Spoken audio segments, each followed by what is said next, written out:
Salut à toi, belle âme, et bienvenue dans le Kundalini Business Club. C'est le podcast qui fusionne stratégie entrepreneuriale et énergie subtile.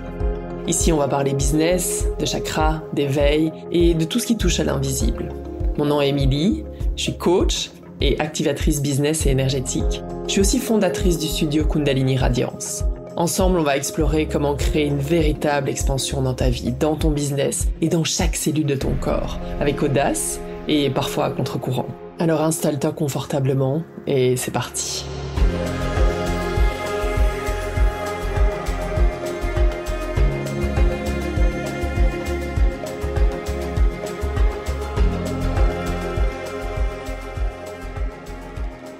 Salut à toi et bienvenue dans ce tout premier épisode de l'an 2025. J'espère que tu vas bien.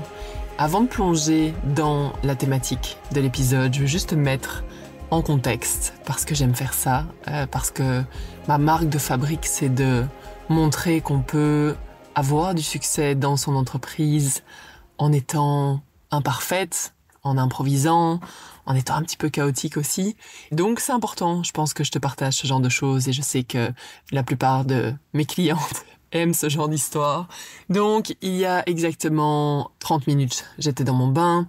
Actuellement, je suis dans la voiture et je suis en route. Mais là, je roule pas, mais j'étais en route pour aller rejoindre une amie ce soir pour qu'on aille manger ensemble. On est mercredi. Il y a eu la rentrée lundi et ça fait plusieurs jours que je me dis ok, enregistre ton épisode, j'ai vraiment plein de contenu, mais il y avait tellement de choses à gérer depuis la rentrée que je me suis dit ok, c'est pas la priorité, je vais faire ça après et j'étais juste pas dans la vibe. Aujourd'hui, je prends mon bain, je lis. Et là, ça arrive. Je sens exactement quand l'inspiration arrive, quand c'est le moment. Et là, je suis comme, oh my god, ok, let's go, faut y aller. Puis généralement, j'aime bien le faire sur le moment parce que l'énergie est vraiment là. Et je te partage ça parce que dans ma formation accélérateur, on plonge actuellement dans le module sur la communication, le marketing, les réseaux sociaux. Et la question qui revient constamment, c'est quoi ton flow pour créer du contenu? Pour beaucoup d'entrepreneurs, c'est vraiment difficile. C'est quelque chose qui vide leur énergie parce qu'il n'y a aucune structure. Et donc, je veux juste te montrer que chez moi, souvent, il n'y a pas vraiment de structure, mais j'ai quand même un workflow, j'ai quand même un processus. Mais pour l'épisode de podcast et souvent pour écrire des publications, il faut que je les écrive sur le moment même. Ou alors, je partirai vraiment dans des détails dans un autre épisode par rapport à ça parce que je pense que c'est vraiment une problématique récurrente. Mais donc, tout ça pour te dire que il fait moins 2000 comme d'hab, que je suis censée être à Montréal dans 18 minutes, mais j'ai déjà prévenu mon ami que il fallait que j'enregistre l'épisode maintenant. Voilà. Mon objectif est vraiment de te montrer que ça peut être vraiment simple. Et les clientes avec qui je travaille finissent toujours par me dire, c'est fou en fait, c'était vraiment simple. Je sais pas pourquoi, j'ai passé tellement de temps à penser que ça allait être difficile, à voir une montagne devant moi. Et je suis vraiment là pour te rappeler que ça peut être simple. Mais ce qui est difficile dans un business, c'est d'être constante. Et c'est là où les gens généralement abandonnent, arrêtent, avant d'aller récolter les fruits de ce qu'ils ont semé. Ils abandonnent, tout simplement. Donc tu veux apprendre à être constante et à faire les choses extrêmement simplement et je suis là pour te montrer que ça peut être simple, ok? Donc aujourd'hui, j'avais envie de te partager un exercice. Mais avant cet exercice, j'ai envie de te partager deux choses. D'abord une histoire qui m'est arrivée il y a peu de temps. Et la deuxième chose, c'est le livre. Pour celles qui sont dans ma communauté, vous avez déjà les références, mais un livre qui change ma vie actuellement, il est en anglais. Je pense qu'il est juste écrit en anglais pour le moment. Ça s'appelle Existential Kink. Il a été écrit par Caroline, j'ai oublié son nom de famille, je mettrai ça dans les références, en dessous de l'épisode, mais c'est absolument exceptionnel. Et l'exercice dont je vais parler aujourd'hui sort de ce livre, mais il a été créé à la base par Marianne Williamson. Voilà. Alors, je te suggère vraiment d'aller explorer ce livre-là parce que il est vraiment exceptionnel si t'es prête à faire le travail. Venons-en à l'histoire. Dans une de mes dernières formations, j'ai vécu un healing, donc une guérison de groupe qui a été vraiment très très intense. magnifique, intense, vraiment, vraiment, vraiment très intense. Ok. À un moment donné, durant cette session, j'ai cru vraiment que j'allais mourir. J'ai cru que j'allais mourir, j'arrivais plus à respirer et en fait c'était une attaque de panique et il y avait juste plus d'air qui rentrait. Et une de mes enseignantes est arrivée à ce moment-là et je revois son regard. Elle me fixait. Donc on était vraiment les yeux dans les yeux et moi j'avais des yeux de terreur absolue. Et il y avait des monstres et enfin c'était vraiment vraiment très très intense. Et je sais plus exactement toutes les choses qu'elle m'a dit à ce moment-là, mais une des choses, elle a attendu que je me calme et à me répéter les monstres ne sont pas là, les monstres sont pas là, et à me dire d'autres choses. Et à un moment donné, je suis tout doucement revenue à moi-même, plus ou moins, mais en tout cas, je suis pas morte, j'ai réussi à respirer. Et puis elle m'a dit quelque chose que j'avais déjà entendu auparavant, mais là, c'est vraiment atterri. Et elle m'a dit, quels sont tes bénéfices à garder ces monstres? Qu'est-ce que t'en retires? Quels sont les bénéfices pour toi? Et j'étais comme, oh my god, j'ai failli mourir, sérieusement. Tu me demandes quels sont les bénéfices d'aller garder les monstres, de rester accroché à un trauma mais on fait ce travail pour être prête à entendre ce genre de choses. Et je vais pas aller dans la suite de l'histoire parce que ça n'a pas vraiment d'intérêt. Mais ma question pour toi aujourd'hui, c'est de voir les choses auxquelles tu restes accroché, dont tu te plains quotidiennement ou qui sont lourdes pour toi. Ça peut être une expérience professionnelle, par exemple. Être dans un travail, ça fait des années que tu te plains de ce travail, mais tu restes. Ça peut être un conjoint. Ah, c'est l'horreur, j'en peux plus. Ça fonctionne plus, ou vraiment il me vide de mon énergie, mais tu restes. Ça peut être des amitiés. Ça peut être un projet que tu rêves de lancer depuis des années et il y a toujours 2500 raisons pour lesquelles tu le fais pas.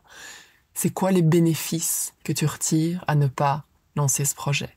C'est quoi les bénéfices que tu retires à rester avec ce conjoint qui éventuellement te manipule et pas du tout à l'écoute? Il peut y avoir 1000 raisons. C'est quoi les bénéfices que tu retires à rester dans un travail qui t'apporte aucune joie? Parce que c'est sûr qu'il y a des bénéfices. C'est certain. Et donc l'exercice que j'ai envie de te proposer aujourd'hui, c'est vraiment par rapport à ça. D'aller vraiment prendre conscience, amener ce qui est inconscient dans ton état de conscience. Parce que plus tu vas faire ça, plus tu vas te rendre compte que, oh my god, j'ai plein de bénéfices en fait à faire ça. L'autre chose, c'est d'aller vraiment lister toutes les peurs qui sont liées au fait, par exemple, de quitter ce conjoint, au fait de changer de travail, au fait de réussir ton projet. Enfin. Parce que comme le mentionne Marianne Williamson dans son livre A Return to Love, elle dit notre plus grande peur, c'est pas d'être inadéquate. Notre plus grande peur, c'est d'être puissante, au-delà de toute mesure, au-delà de tout entendement.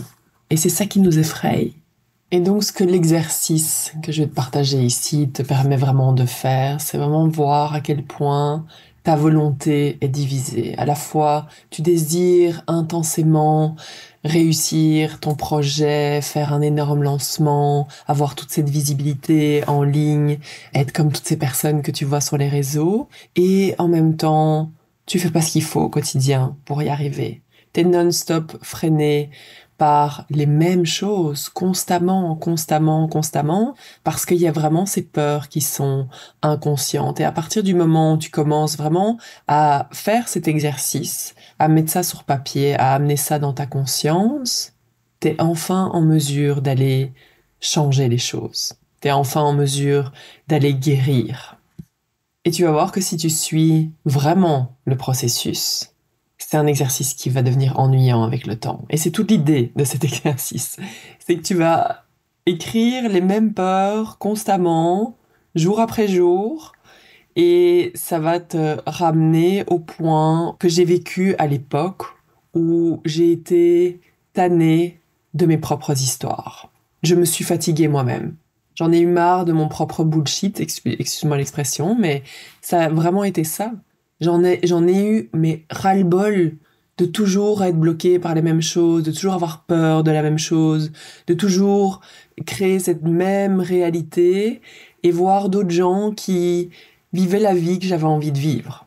Et il faut savoir que ton ego, tout ce qu'il veut, c'est vraiment t'individualiser, te séparer, te maintenir dans ta sécurité, dans tes peurs, et à travers l'exercice qu'on va faire aujourd'hui, c'est vraiment d'amener cette lumière sur tes peurs et d'aller les transformer en super pouvoirs. Parce que moins il va y avoir de peur, ou plus tu vas y amener de la lumière, du moins, plus tu vas commencer vraiment à te connecter à cette force, à te connecter à quelque chose de beaucoup plus grand que juste l'ego. Et c'est vraiment mon idée aussi, et c'est la raison pour laquelle vraiment j'intègre le yoga Kundalini, les activations Kundalini, tout ce qui est énergétique, pour vraiment comprendre que les peurs, elles seront toujours là. Sauf que si elles sont toujours dans ton inconscient, elles dirigent complètement ta vie sans même t'en rendre compte, ok? Donc, on va plonger dans l'exercice. La première chose, c'est que tu veux t'assurer d'être installé confortablement, allumer une petite bougie, rends ça sacré d'une certaine façon et installe-toi dans un endroit confortable. Tu veux avoir de quoi écrire, donc tu veux pas le faire sur l'ordinateur. C'est important vraiment d'avoir le processus du crayon, du papier, et tu vas vraiment aller prendre la plus grande chose qui te frustre actuellement. Donc moi, je vais donner un exemple purement business et financier. Tu vas commencer en écrivant cher univers ou cher ce que tu veux.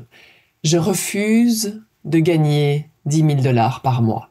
Parce que oui, c'est un refus inconscient de ta part. Tu désires quelque chose, mais il y a une partie de toi qui le refuse.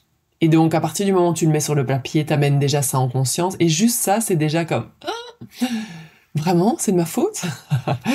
Oui, oui, ben, pas ta faute, mais disons que c'est ta responsabilité. Vraiment ta responsabilité. Et juste une parenthèse vraiment importante, c'est une phrase qui me suit très fort actuellement, d'une coach avec qui je travaille et qui mentionnait, t'es pas responsable de ce qui s'est passé dans ta vie, ou t'es pas responsable du moins de ce qu'on t'a fait, des circonstances extérieures. T'es pas responsable de ça, mais tu es responsable de ce que tu décides de garder à l'intérieur de toi, de ce que tu décides de nourrir et de laisser vivre à l'intérieur de toi.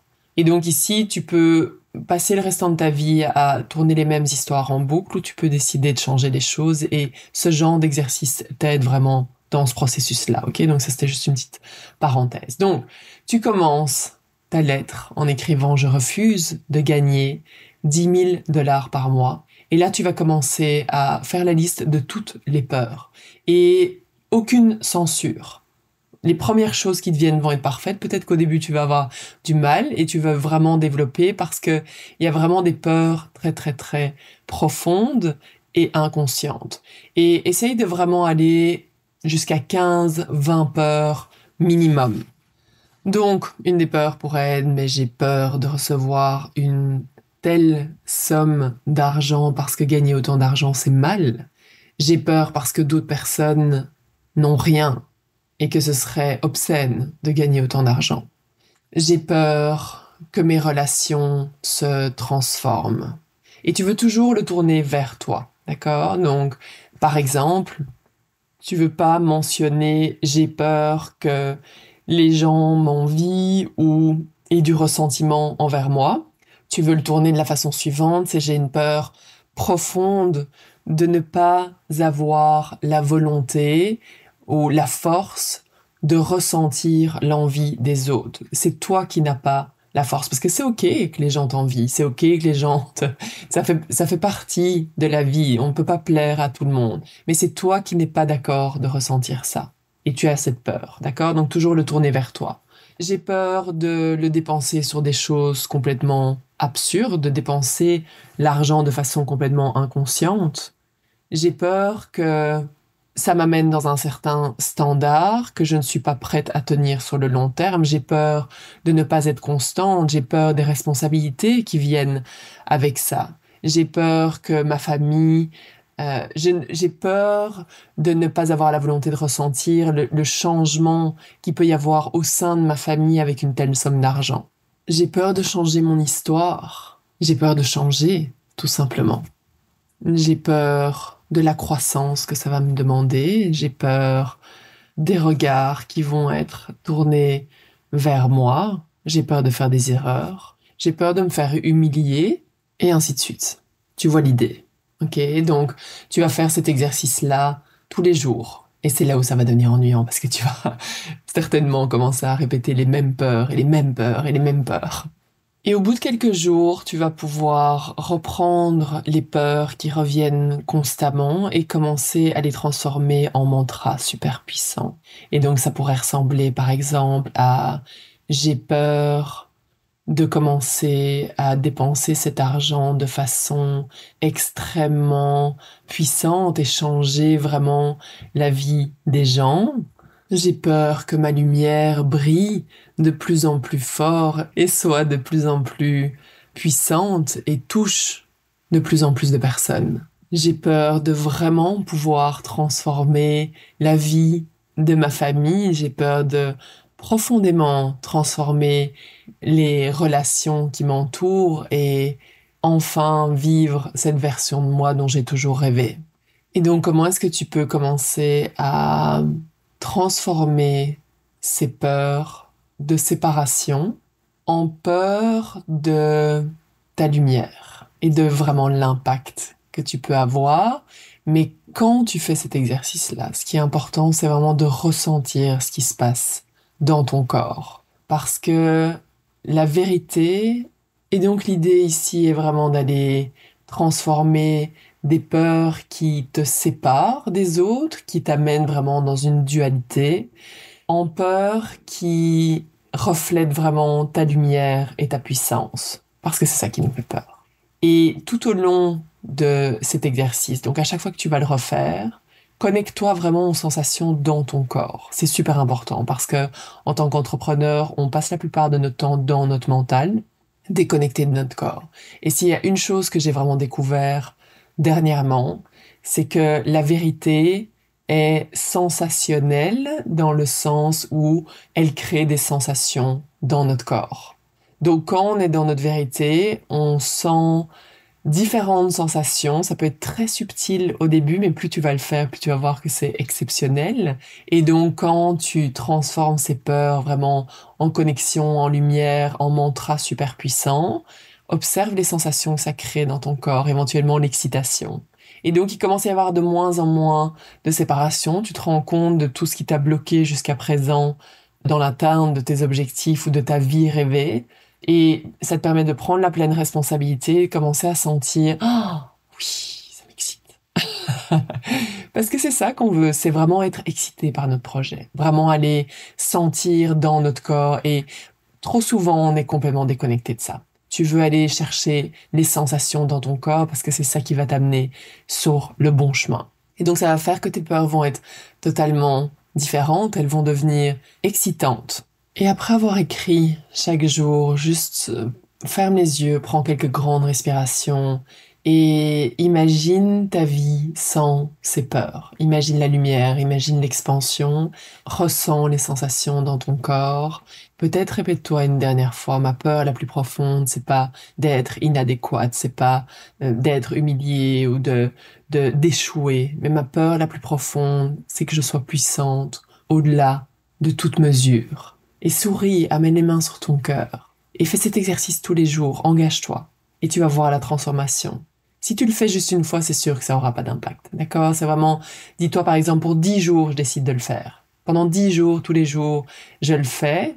Et partage-moi ce que ça crée chez toi. Partage-moi le résultat, partage-moi tes peurs, partage-moi éventuellement tes mantras.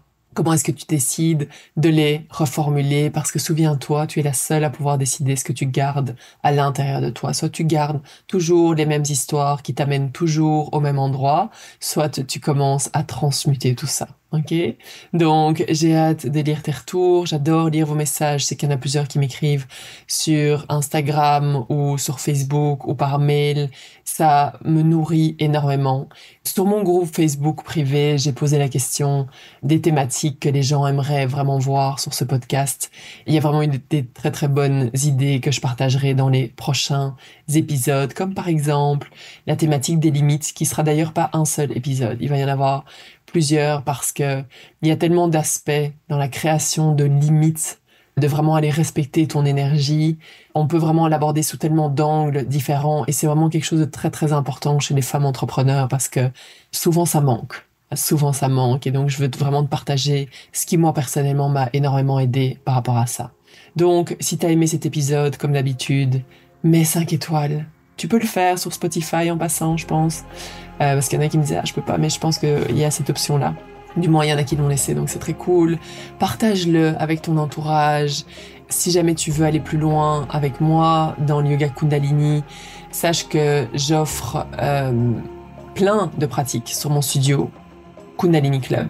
Il va y avoir une nouvelle cohorte de mon programme accélérateur qui intègre vraiment l'énergétique dans ton business pour aller créer ton programme signature et vraiment vivre de ton activité digitale. Donc, il y a la liste d'attente qui a été créée, la prochaine cohorte en mars.